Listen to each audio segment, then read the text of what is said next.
Police ordered dog to attack an elderly man, but the man was his former owner. Walter Thompson was walking slowly through Main Square in Sacramento when his Tuesday morning turned into the most unexpected confrontation of his life. The 72-year-old retiree had gone out to buy medicine at a nearby pharmacy when he was aggressively approached by an officer demanding to see his documents immediately. Officer Derek Johnson was on edge that morning. He had received a report about a suspicious man in the square, and seeing Walter walking slowly in his simple clothes and tired appearance, decided he fit the profile.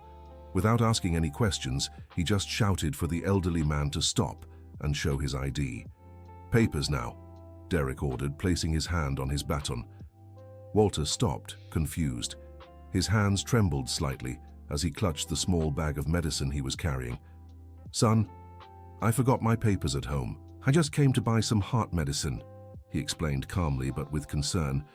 "Everyone says the same thing. You're coming with me to the station," Derek said, grabbing his radio. "But I live right over there on Blossom Street.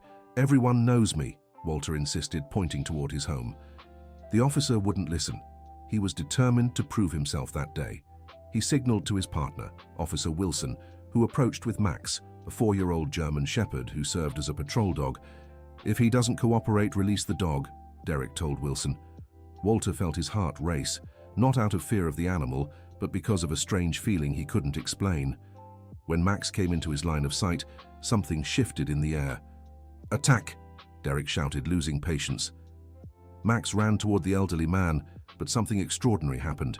Just a few feet away, the German Shepherd stopped abruptly, sniffed the air intensely, and his entire posture changed. The dog began wagging his tail frantically and let out a soft whimper, almost like a cry of joy.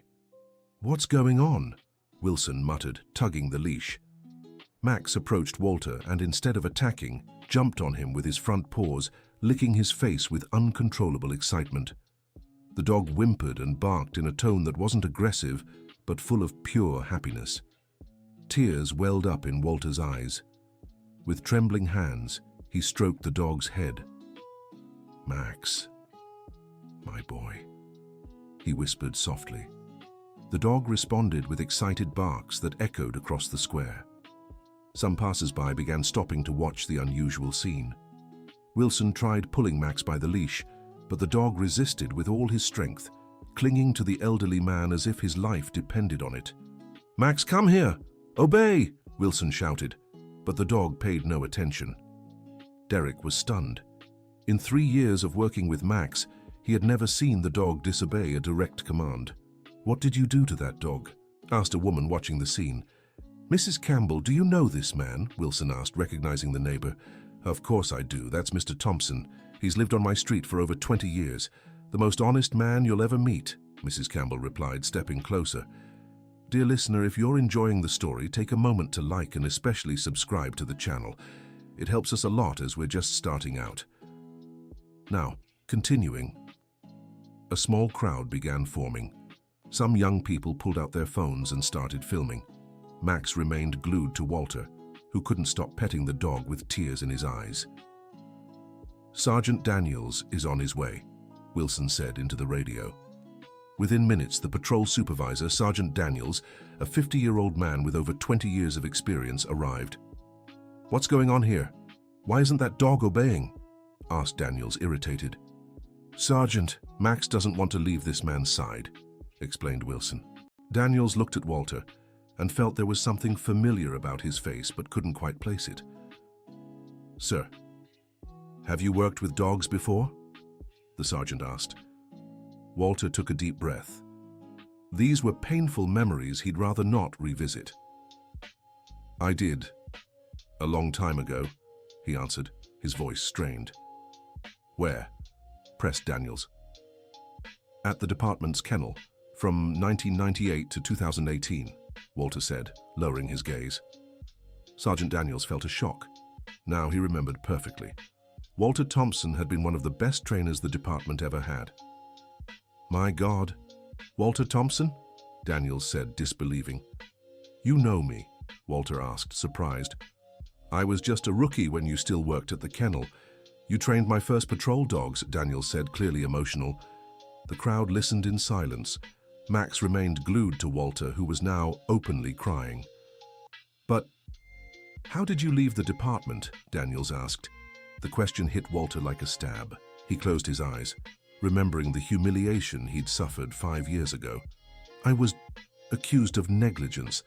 They said I didn't care for the animals properly," he said, his voice breaking. "That's impossible," Daniels exclaimed.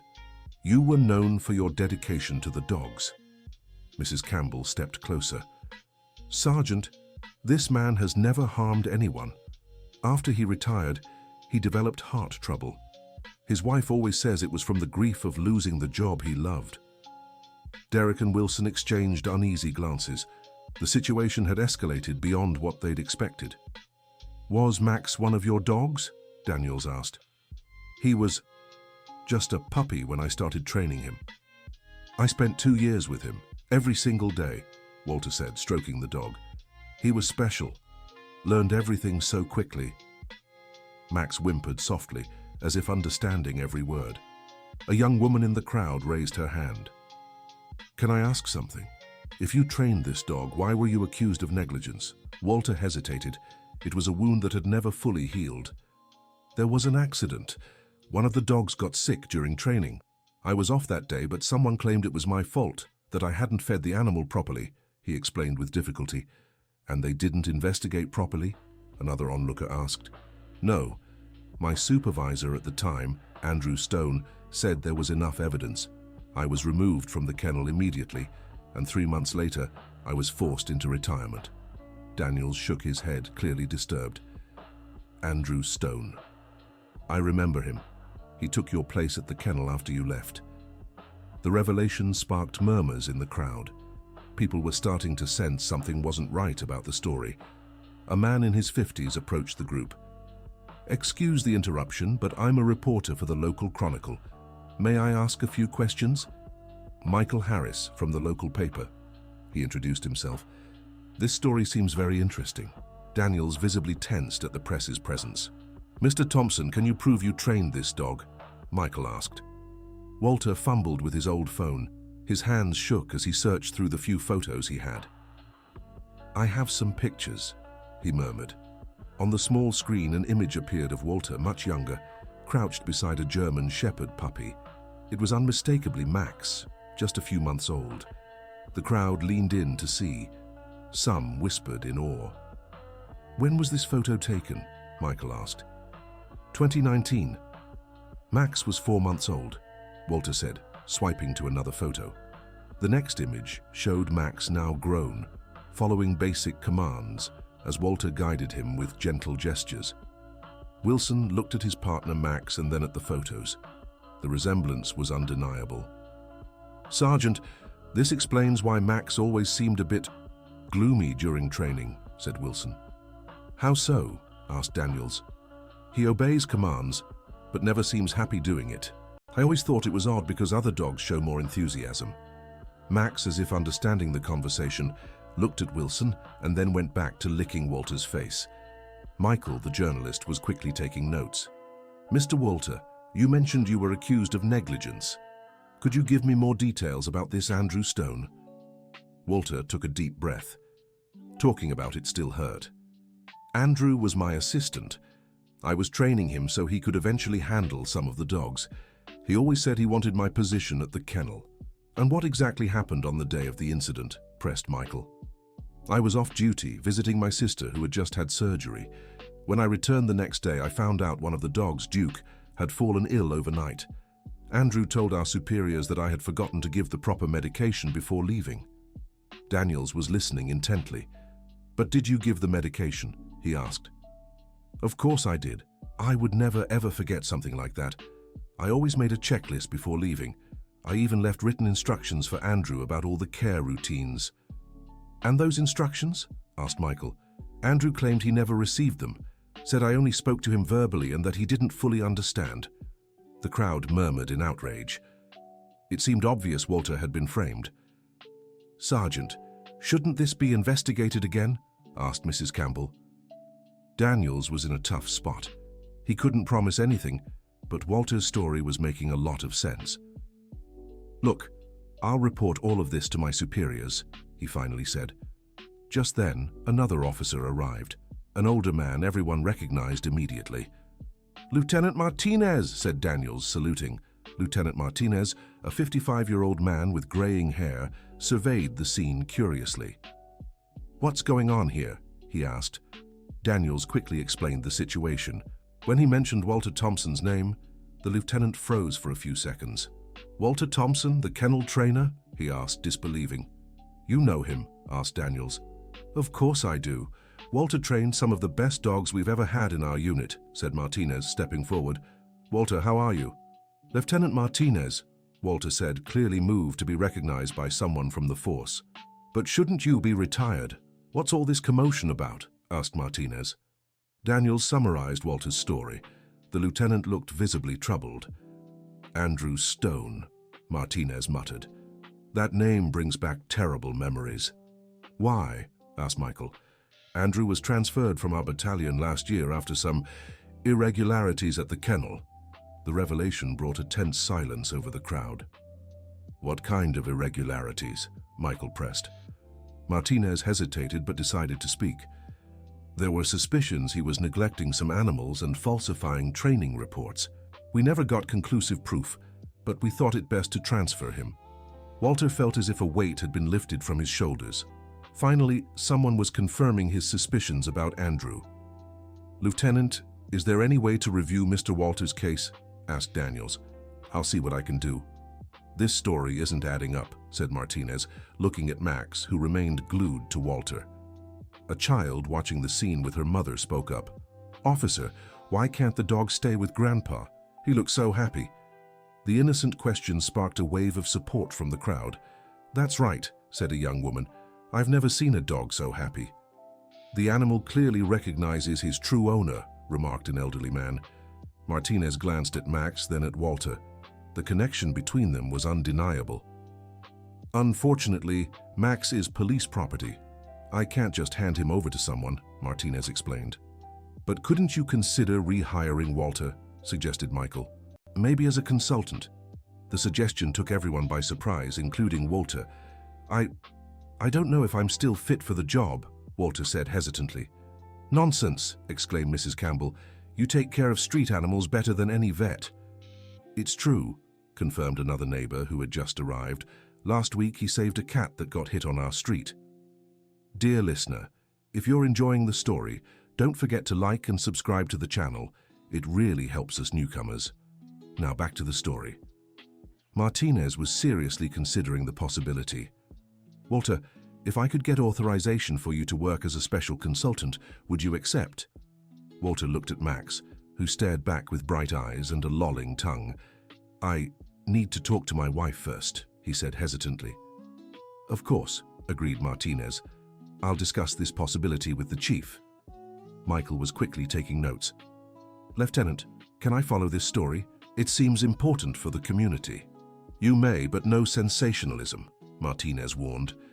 Derek, who had caused all the trouble earlier, approached Walter. "Sir, I want to apologize. I was wrong today," he said, clearly ashamed.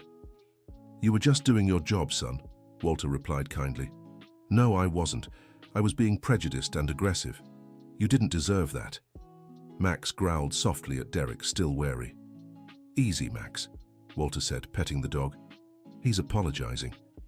Miraculously, Max stopped growling, as if he perfectly understood Walter's words. Wilson was impressed. "How did you do that?" "Max never obeys verbal commands like that for us." "It's about trust," Walter explained. "Dogs understand far more than we think. You have to speak from the heart, not just with words." Martinez watched the interaction with growing interest. "Walter, even if we can't officially rehire you, would you be willing to train some of our new handlers?" Yes, I think so," Walter replied, gaining a bit more confidence. An elderly woman approached the group. "Excuse me, I'm Martha Thompson, Walter's wife," said the gray-haired woman with kind eyes. "Martha, how did you know I was here?" Walter asked, surprised. "Mrs. Campbell called me. Said you were caught up in some trouble with the police," Martha explained, looking at Max. "But what kind of trouble ends with you playing with a dog?" She stopped abruptly when she saw Max. Her hands flew to her chest. "My God, is that Max?" she asked, her voice trembling. "You remember him?" Walter asked. "How could I forget? You talked about him every day, showed pictures, told stories about his progress," Martha said, stepping closer to the dog. Max sniffed Martha and began wagging his tail, clearly recognizing her too. "He remembers me," Martha said, moved. "How many times did you bring him home on weekends to socialize?" "Could you take dogs home?" asked Wilson. "Some experienced trainers had that permission for special socialization," explained Martinez. "It was part of the advanced training program." Martha turned to Martinez. "Lieutenant, you have no idea what it did to my husband to lose that job. He fell into a deep depression. He developed heart problems that the doctors said were tied to emotional stress." "Martha, you don't have to—" Walter tried. "Yes, I do," she insisted. "This man dedicated 20 years of his life to that department. He worked weekends, holidays, came home talking about each animal's progress like they were our own children." The crowd listened in respectful silence. "When he was falsely accused, a part of him just shut down," Martha continued, tears in her eyes. Max moved closer to Martha and rested his head against her leg, as if offering comfort. Michael kept jotting down every detail. "Mrs. Thompson, do you have any documents that could help prove your husband's innocence?" "I do," said Martha, opening her purse. "I saved everything. Every letter the department sent, all the medical reports for the dogs Walter cared for, even pictures of the animals improving under his watch." She pulled out a folder of documents. "I always knew the truth would come out one day," she said, handing the folder to Martinez. The lieutenant began flipping through the papers, his expression growing more serious. "Walter, these medical reports show every dog under your care was in excellent health. Even Duke, who supposedly got sick because of your negligence." "That's what I've always said," Walter murmured. "And look here," Martinez continued, scanning more documents. "There's a vet report stating Duke's illness was caused by an allergic reaction to a new type of food that had arrived at the kennel." The revelation sparked murmurs of outrage in the crowd. "New food?" asked Daniels. "Yes, and check the date," Martinez said, showing the paper. "It arrived the exact day Walter was off visiting his sister." "So Andrew knew it wasn't Walter's fault," said Wilson. "Not only knew, but he probably gave Duke the new food himself without following the gradual introduction protocol," Martinez concluded. Walter sat on a bench in the main square, dizzy from the revelations. 20 years I blamed myself for something I didn't even do," he whispered. Martha sat beside him and took his hand. "I always knew you were innocent," she said tenderly. Max lay down at Walter's feet like a loyal dog guarding his owner. Michael raised his phone. "Can I record your statement? This story needs to be told." "I don't know if I'm ready for that," Walter said, still processing everything. "Walter," Martinez said, tucking away the documents, "I'll personally take this folder to the chief. This is clear evidence of injustice." "What about Andrew?" someone in the crowd asked. "Andrew will have to answer for falsifying reports and slander," Martinez said firmly. A young woman watching on her phone raised her hand. "Lieutenant, can I ask something? If Walter goes back to work with you, could he keep Max?" The question everyone wanted to ask was finally spoken. Martinez looked at Max, who was clearly happier than he'd been in years. "Officially, Max is still department property, but if Walter agrees to work as a special consultant, Max could be assigned exclusively to him." "Does that mean they'd stay together?" asked the child who had spoken earlier. "That's exactly what it means," Martinez smiled. The crowd erupted in applause. Max wagged his tail happily, as if he understood he would finally be reunited with his true partner. Walter looked at Martha. "What do you think?" he asked. "I think you need to give happiness a second chance," she replied, squeezing his hand. "But what if I can't anymore? What if I'm too old for this?" said Walter, uncertain. Max stood up and placed his paw on Walter's leg, looking straight into his eyes. "I think Max is saying you two will get along just fine," Martha laughed. Martinez approached. "Walter, how about we schedule a talk tomorrow morning? You, me, and the commander. Let's see what we can do officially." "All right," agreed Walter, stroking Max. Michael put away his notepad. "Mr. Walter, Can I speak with you again later? I'd like to follow how this story unfolds. Of course, said Walter, now more confident. Derek stepped closer again. Mr. Walter, I wanted to ask, could you teach me how to do what you did with Max today? What do you mean? Asked Walter. That way of calming him down, making him obey without yelling. I never learned that. Walter smiled for the first time since it all began. Son, working with dogs isn't about domination. It's about partnership, trust, mutual respect. Can I learn? Asked Derek, genuinely interested. If the lieutenant allows it, of course you can, said Walter. Martinez nodded. Actually, that would be perfect. We could start a more humane training program for our new officers. Wilson also stepped forward. I'd like to learn too. Max never showed the same connection with me as he does with you. Connection isn't something you teach. It's built day by day with patience and dedication, explained Walter. An idea began forming in Martinez's mind. Walter, what if we created a pilot program? You as a special consultant, training our young officers in more effective ways to work with dogs. Would that include working with the community too? Asked Martha, always thinking of others' well-being. How so? Asked Martinez. Walter always talked about creating a program to teach underprivileged kids how to work with animals. It could give job opportunities to kids from the outskirts. The idea visibly excited Walter. That would be amazing, he said, his eyes shining for the first time in years. We could integrate both programs, suggested Martinez, officers and community youth learning together. Michael was taking notes again. This could revolutionize how the police connect with the community. Campbell, who had watched everything quietly, stepped forward. Lieutenant, there's a boy on our street, Jamal, who always takes care of stray dogs. He'd be perfect for a program like this. How old is he? Asked Walter. 16. He's finished high school but has no job prospects, but he has a natural gift with animals. Perfect, said Walter. Kids like him are exactly what we need. Max, who had stayed quiet during the conversation, stood up and walked over to Derek. The dog sniffed him carefully and, to everyone's surprise, wagged his tail. Is he forgiving me? Asked Derek, surprised. Max is smart. He senses when someone is truly willing to learn and change, explained Walter. Martinez checked his watch. Folks, I'll have to head out, but tomorrow morning at 9, I want everyone at the station to start planning this officially. Everyone? Asked Walter. You, Martha, Derek, Wilson, and if Campbell can bring that boy Jamal, even better. I'll bring him, exclaimed Campbell, excited. The crowd began to disperse, but many stopped to chat with Walter and take photos with Max. A teenage girl approached timidly. Sir, can I pet Max? She asked. Of course, said Walter. But let me introduce you first. Walter made Max sit and calm down, then guided the girl's hand so she could pet the dog properly. Always let the dog sniff your hand first. Then pet him slowly. No sudden movements, he instructed. The girl followed his directions, and Max responded gently, letting himself be petted calmly. Wow, what a calm dog, she said, amazed. Max is special, but any dog can be like this if treated with respect and kindness, Walter explained. Several other kids approached, eager to learn how to interact with Max.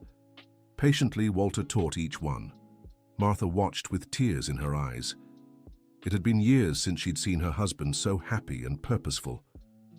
This is what was missing in your life, she murmured to herself. Martinez, who was leaving, stopped to watch the scene. Walter teaching the children, Max obeying quietly, the young officers learning methods they'd never seen before. Sergeant Daniels, Martinez called. Yes, sir. I think we've found something very special here today. This man could revolutionize how we work with dogs. I completely agree, Lieutenant. I've never seen Max so obedient and happy. And more importantly, I've never seen our relationship with the community this positive. Look at how people are responding. It was true. Instead of the usual fear and distrust between the public and the police, there was curiosity, respect, and cooperation. Michael, the reporter, approached Martinez. Lieutenant, can I follow this story? I think it could inspire other communities. You may, but responsibly. No sensationalism, Martinez warned. I understand. In fact, I'm considering a series on humane community policing. That would be excellent, Martinez agreed. Meanwhile, Walter kept engaging with the crowd. A mother approached with a boy around 8 years old. "Sir, my son is terrified of dogs. Could you help him overcome his fear?" Walter looked at the boy, who hid behind his mother. "What's your name, champ?"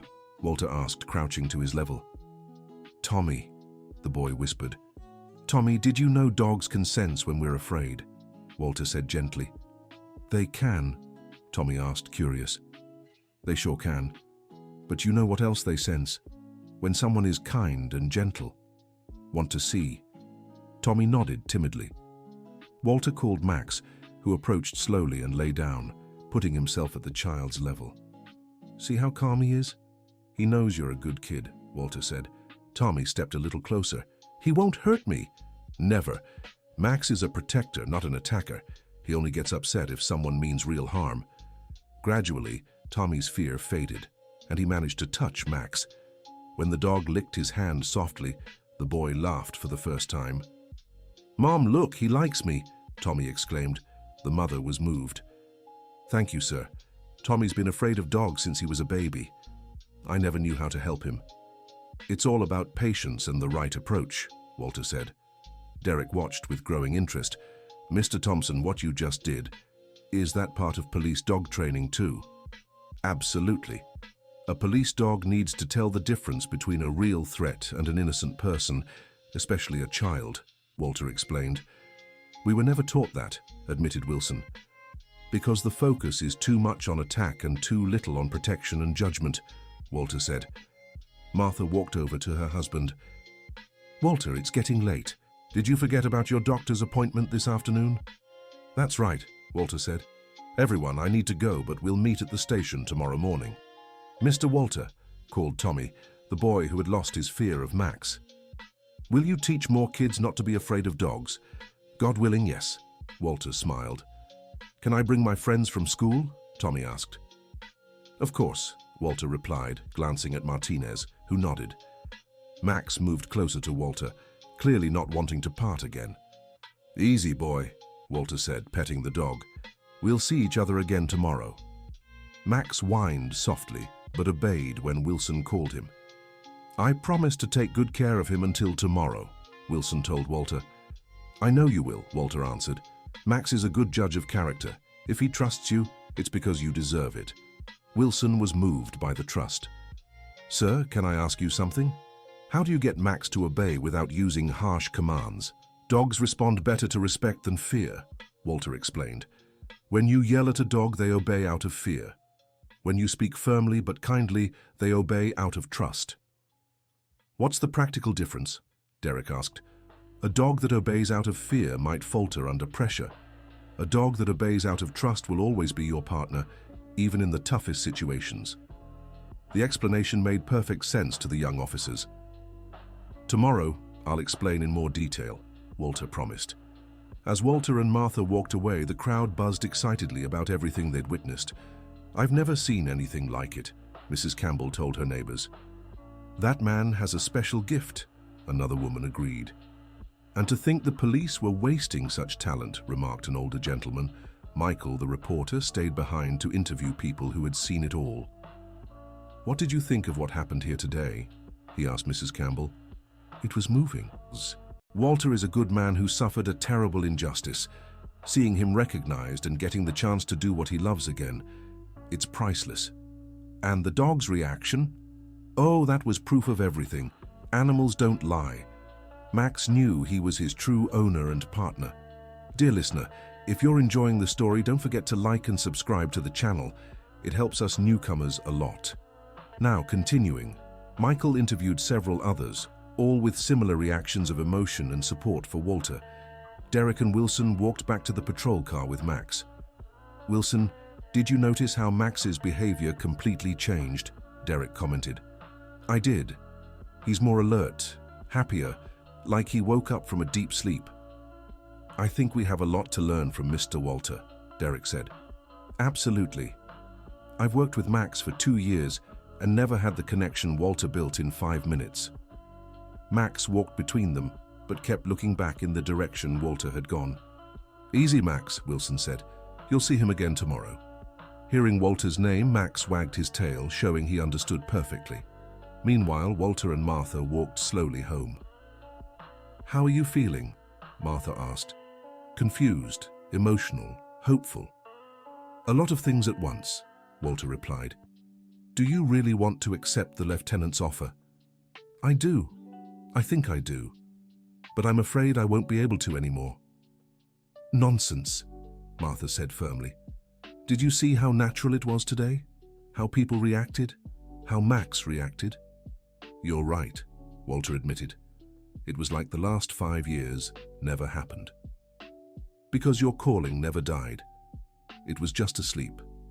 They arrived home, a small, well-kept house on Blossom Street. "I'll make you some tea to calm you before your doctor's appointment," Martha said.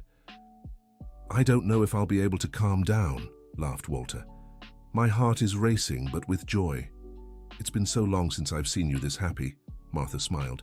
Walter sat on the porch and thought about everything that had happened. In just a few hours, his life had completely changed. The phone rang. It was Mrs. Campbell. "Walter, it's me. I just wanted to say how happy I am for you, and I wanted to confirm if I can really bring Jamal tomorrow." "Of course you can, Campbell. The more young people interested, the better. He's dying to meet you. When I told him you were the famous dog trainer, he almost jumped for joy." "Famous?" Walter laughed. "Oh, everyone in the neighborhood knows you were the best trainer on the police force. We just didn't know you left because of an injustice." "Well, now everyone will know the truth," Walter said. "And it's only fair. Tomorrow will be a historic day." After hanging up, Walter kept thinking about this Jamal. He had always dreamed of teaching young people, especially those with few opportunities. Martha brought the tea. "Was that Campbell?" she asked. "Yes," confirming the boy. "Martha, do you think I'm doing the right thing?" "I'm sure of it. You have 52 years of life and 20 years of experience with dogs. That doesn't just disappear." 72 years, Walter corrected, laughing. "To me, you're 52. That's how old you look today when you reunited with Max." Walter smiled and sipped his tea, feeling a peace he hadn't known in years.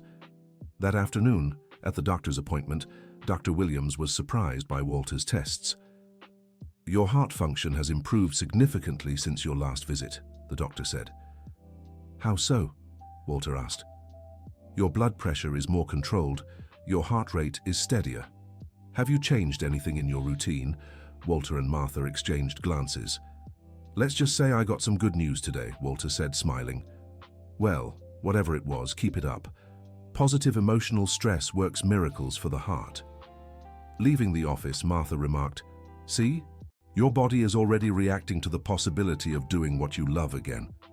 "It's amazing how the mind influences the body," Walter said. "Actually, it's amazing how the soul influences everything else," Martha corrected. That night, Walter had trouble sleeping, but not from worry. It was pure, happy excitement. He kept imagining what it would be like to work with Max again, to train young officers, to help children overcome their fear of dogs. Across town, at the police kennel, Max also seemed restless. Officer Wilson noticed the dog was more alert than usual. "You're thinking about your old friend, aren't you, Max?" Wilson said, petting him. Max whimpered softly, as if agreeing. "Tomorrow you'll see each other again. And something tells me it'll be for good," Wilson murmured. The next morning, Walter woke up early. Martha found him in the kitchen, already dressed and drinking coffee. "What time did you wake up?" she asked. 5, couldn't sleep properly, Walter admitted. "Nervous. Excited. How long has it been since I felt this way before work?" "Since you first started at the kennel over 20 years ago," Martha smiled. At 8:30, Mrs. Campbell arrived with Jamal, a tall, thin, 16-year-old black boy with bright, intelligent eyes. "Mr. Walter, this is Jamal," Mrs. Campbell introduced. "Pleasure to meet you, sir," Jamal said, clearly nervous but eager. "The pleasure's mine, Jamal. Campbell tells me you have a way with animals." "Yes, sir. I take care of 3 strays on my street and help out at Mr. Robinson's pet store when he needs me." "Perfect. Let's see what we can do together." The 3 walked to the station, just 10 minutes from Walter's house. Along the way, Jamal asked many questions about dog training. "Sir, is it true that a police dog gets more respect than a regular dog?" asked Jamal. "Not exactly," explained Walter. "What happens is that police dogs receive more specialized training, but any dog can be trained to be obedient and useful." "And can you make money working with this?" "Of course. There are private trainers, veterinarians specialized in behavior, instructors at training schools. The opportunities are plenty." Jamal's eyes sparkled. "I've always dreamed of working with animals, but I never knew how to start. Today could be the beginning of everything for you," said Walter. Arriving at the station, they were greeted by Lieutenant Martinez, who was already waiting with Derek, Wilson, and Max. When Max saw Walter, he dashed toward him, barking joyfully. This time, Wilson didn't even try to hold him back. "Good morning, my friend," said Walter, petting Max. "Did you sleep well?" Max responded with enthusiastic licks. "He was restless all night," commented Wilson. "It was like he knew today would be special." Jamal watched everything in fascination. "Wow, Mr. Walter, how did you make him so happy?" "It wasn't me, Jamal. Max has always been like this. He just needed to reunite with his partner." Martinez called the group into a meeting room. "Everyone, I spoke with the commander yesterday, and we've got the green light to create a pilot program for humane training." "What kind of program?" asked Walter. "You as a special consultant, training our new officers in more effective methods for working with dogs. And alongside that, a community program for young people interested in learning the profession." "That's amazing," Jamal exclaimed. "What about Max?" asked Walter. "Max will officially be under your care during the program. If all goes well, we can make the partnership permanent." Walter felt tears in his eyes. "I don't know how to thank you." "No need to thank us," said Martinez. "We owe you an apology for the injustice you suffered." Derek stepped forward. "Mr. Walter, can I ask the first question? Yesterday, you said dogs respond better to respect than fear. Can you explain that further?" "Of course," said Walter, grateful to start with something practical. "Max, come here." Max immediately approached. "Derek, shout a command at him. Any command." "Sit!" Derek yelled. Max sat, but his posture was tense, his ears lowered. "Now I'll give the same command," said Walter. "Max, sit," he said in a firm but calm voice. Max sat again, but this time his posture was relaxed, ears perked up, looking directly at Walter. "See the difference?" asked Walter. "He looked scared when I shouted," Derek observed. "Exactly. And when you're scared, you might hesitate in making important decisions." Max obeyed both times, but in the second, he was confident and alert. "And in practice, what's the difference?" asked Wilson. "In a real dangerous situation, a confident dog will react better and faster. A frightened dog might hesitate or overreact." Jamal timidly raised his hand. "Can I try?" he asked. "Of course," Walter smiled.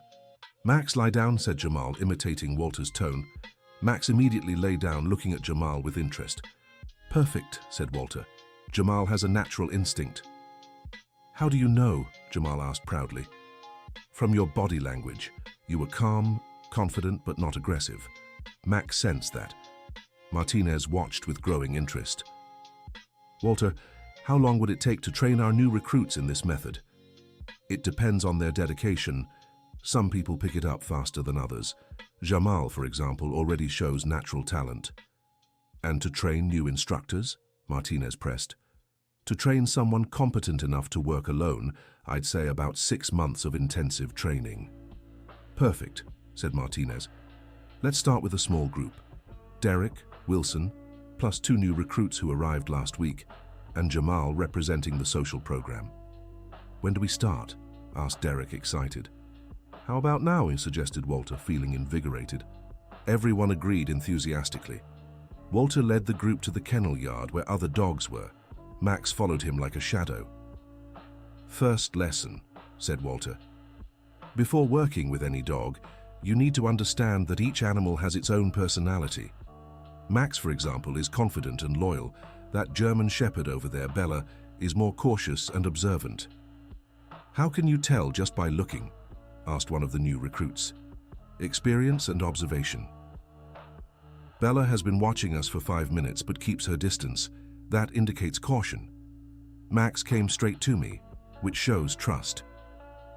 And does that change the training? Asked Wilson. Completely. With Max, I can be more direct.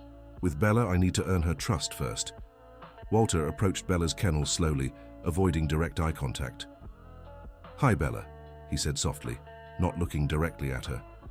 The dog watched him, but didn't approach. "Why aren't you looking at her?" asked Jamal. "For some dogs, direct eye contact can be seen as a challenge. Bella needs to get to know me first." Walter sat on the ground, sideways to Bella, and began talking casually with the group. Gradually, the dog's curiosity won over, and she came closer. "Now we're getting somewhere," said Walter, extending his hand for Bella to sniff. After sniffing, Bella allowed Walter to pet her. "Amazing," murmured Derek. "How did you know she'd come closer?" "Because I respected her pace. Dogs, like people, need to feel safe before they trust." All morning, Walter taught basic canine behavior concepts, always demonstrating with different dogs from the kennel. Jamal soaked up every piece of information like a sponge. "Mr. Walter, can every dog be trained to be a police dog?" he asked. "No. Some have temperaments better suited than others, but every dog can be trained to be useful in some way." "How do you figure out what each one's calling is?" "Observation and simple tests. Max, for example, has a natural protective instinct. Bella has a keen sense of smell. Each skill can be developed for specific purposes." Mid-morning, a surprise arrived. Michael, the journalist, accompanied by a film crew. "Sorry for the interruption," said Michael. "Lieutenant Martinez authorized us to film some scenes for the report." "No problem," said Walter. "It might help showcase the work." The cameras made some nervous, but Max remained completely calm beside Walter. "Mr. Walter," said Michael, "can you explain to the viewers what you're doing here?" "We're developing a new training method that prioritizes partnership between the officer and the dog rather than traditional dominance." "And what's the practical difference?" "A dog that works in partnership is more efficient, happier, and more reliable under pressure." Michael filmed some practical demonstrations, including Jamal working with Max under Walter's supervision. "Jamal, do you plan to pursue a career in this field?" asked Michael. "Yes, sir. I've never had an opportunity like this before. Mr. Walter is showing me I can have a professional future doing what I love." The young man's answer moved Walter. During lunch, the group gathered to talk about the morning's training. "How did you all feel?" asked Walter. "Completely different from what I expected," said Derek. "I thought it would be more about commands and more about relationship." "Exactly," agreed Walter. "Command is a result of the relationship, not the other way around." Wilson raised a question. "Mr. Walter, what about when we need the dog to be more aggressive, like in a real danger situation?" "Good question. A well-trained dog can switch between protection mode and social mode." "Max, demonstrate." Walter made a subtle hand gesture. Immediately, Max changed his stance, becoming alert and imposing. "Now he's in protection mode," explained Walter. "But watch." Walter made another gesture, and Max relaxed back into his friendly demeanor. "How does he switch so fast?" asked one of the recruits. "Training and trust. Max knows I'll only ask for protection mode when it's truly needed, so he responds immediately." "But what if it's a real situation?" insisted Wilson. "Want to see?" said Walter with a smile. He asked Derek to pretend to threaten Jamal aggressively. When Derek approached Jamal with threatening gestures, Max immediately positioned himself between them, growling softly at Derek. "Stop, Max," said Walter calmly. Max stopped right away but stayed alert. "See?" He assessed the situation, protected who needed protecting, but stopped when I asked. "That's discernment." "Amazing," murmured Wilson. That afternoon, more unexpected visitors arrived. Mrs. Campbell had brought Tommy, the boy who was afraid of dogs, along with some friends from school. "Mr. Walter, the children begged so much to come meet Max," explained Mrs. Campbell. "Of course they can stay," said Walter. "Actually, this is perfect for training." "How so?" asked Derek. "Police dogs need to know how to interact properly with children. Let's use this as a practical exercise." Walter arranged the children in a semicircle and brought Max to the center. "Who here is still a little afraid of dogs?" he asked. A few children timidly raised their hands. That's okay. Max will show you that police dogs are protectors, not attackers. Walter had Max perform some basic commands, showing how the dog obeyed happily. Now, who wants to try giving Max a command? He asked. Tommy, who had been very afraid the day before, was the first to raise his hand. Max, sit, said Tommy firmly. Max sat immediately, looking at Tommy approvingly. I did it, Tommy cheered, thrilled. The other children clapped and lined up to try too. Derek watched with growing admiration. Mr. Walter, how did you make these children lose their fear so quickly? It wasn't me. It was Max. He showed them he's trustworthy. The children sensed it instinctively. And does this apply to police work? Asked Wilson. Of course. If the community sees our dogs as partners and protectors, not weapons, the relationship improves completely. One of the children's teachers, who had arrived later, approached. Excuse me, I'm Ms. Johnson. The children ran away from school to come here, she said, clearly worried. It's all right, Ms. Johnson, said Martinez. Actually, this is turning out to be very educational. Educational? Asked Ms. Johnson. We're teaching the children about police work in a positive way. They're learning that officers and police dogs are community protectors. Ms. Johnson watched for a few minutes and her expression completely changed. This is incredible, she murmured. I've never seen the children so engaged and respectful. Would you like to bring this experience to the school? Suggested Walter. How so? We could create an educational program. Once a week, come to the school to teach the children about animal care and safety. That would be fantastic, exclaimed Ms. Johnson. Martinez was taking notes on all the ideas coming up.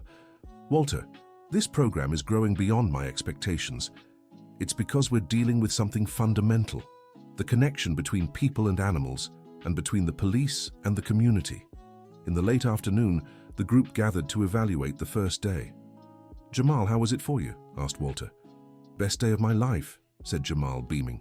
I learned more today than in years. And you, officers? Revolutionary, said Derek. I never thought working with Max could be so natural.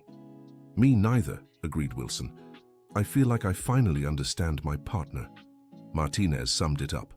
In one day, we created a humane training program, a social project for youth, an educational program for schools, and improved our relationship with the community. This is unprecedented. Michael, who had filmed everything, stepped forward. Mr. Thompson, may I ask you a personal question? How does it feel to return to working with dogs after 5 years away? Walter looked at Max, who slept peacefully at his feet. Like I've come home, he said simply. And your plans for the future? I want to train a new generation of handlers who understand that working with dogs is about partnership, respect, and love. And I want to give young people like Jamal the chance to discover their calling. One last question. What would you say to people who've suffered injustices like yours? Walter thought for a moment. That the truth always comes out. And sometimes, when one door closes, the universe is preparing something even better for you. How so? If I hadn't been unfairly removed, I might never have had the opportunity to create this program that can help so many people. Sometimes, what seems like the end is just a new beginning. The following week, Michael's report aired and made a big impact. The precinct received dozens of calls from other cities interested in implementing similar programs. The regional commander scheduled a meeting with Walter. Mr. Thompson, your story has touched many people. We'd like to expand this program to other precincts. It would be an honor, said Walter, but this would mean you'd have to travel, conduct trainings in multiple cities. Are you able to do that? Walter looked at Martha, who stood beside him. What do you think? He asked. I think you were born for this, Martha smiled. 2 months later, Walter's program was being implemented in 15 different cities.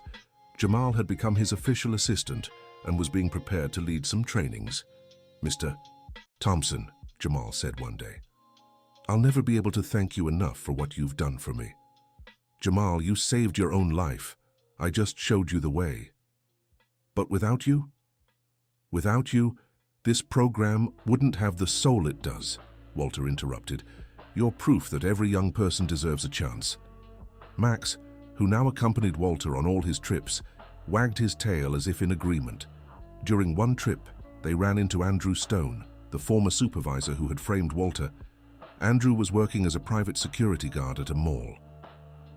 "Walter," said Andrew, clearly embarrassed. "Andrew," Walter replied calmly. I want to apologize. What I did was unforgivable." "Why did you do it?" Walter asked, not with anger, but with genuine curiosity.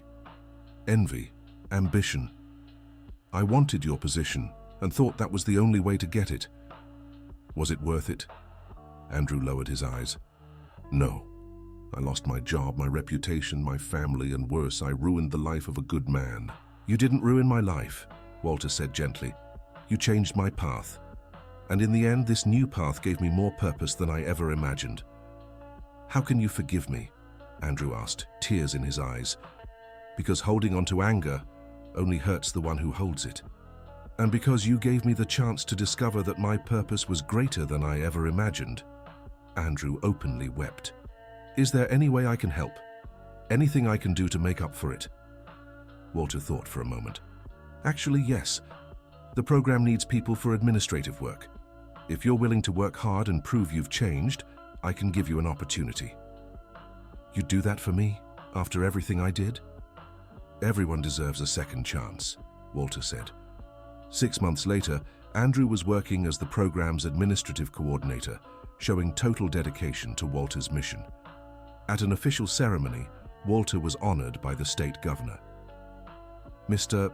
Walter Thompson," the governor said, "your program has not only transformed police dog training, but also the relationship between law enforcement and the community across the state." "Thank you, Governor. But I didn't do this alone. I had the help of incredible people like Jamal, Andrew, and especially my four-legged partners." Max, who was standing beside the stage, barked as if applauding. The audience laughed and clapped. "Do you have any message to share?" the governor asked. "Yes," Walter replied. "I want to say it's never too late to start over. That life's injustices can turn into opportunities if we keep our hearts open, and that love and respect will always triumph over fear and control."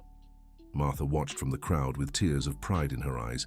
After the ceremony at home, Walter and Martha chatted on the porch while Max played in the yard. "Did you ever imagine all this would happen when you found Max that morning in the main square?" Martha asked. "Never," Walter chuckled. "I thought it would just be another hard day for a sick, sad retiree. And now? Now I feel like my real life is just beginning." Max trotted over and lay at Walter's feet, content and happy. "Thank you, my friend," Walter whispered, stroking Max's fur. "You didn't just change my life. You taught me that some bonds are unbreakable, even when everything conspires to tear them apart." Max let out a soft whimper, as if to say, "You're welcome." The following year, Walter's program was recognized internationally as a model for humane community policing. Jamal graduated as a specialized trainer and opened his own school. Andrew became one of the program's most effective coordinators. Derek and Wilson were promoted and became instructors for other officers. And Walter discovered that at 73, he still had much to teach and much to learn. That life can begin anew at any moment. And that sometimes, the most unexpected encounters are exactly what we need to find our true purpose. End of story. Now tell me, what did you think of this touching story? Do you believe Walter made the right choice by forgiving Andrew and giving him a second chance?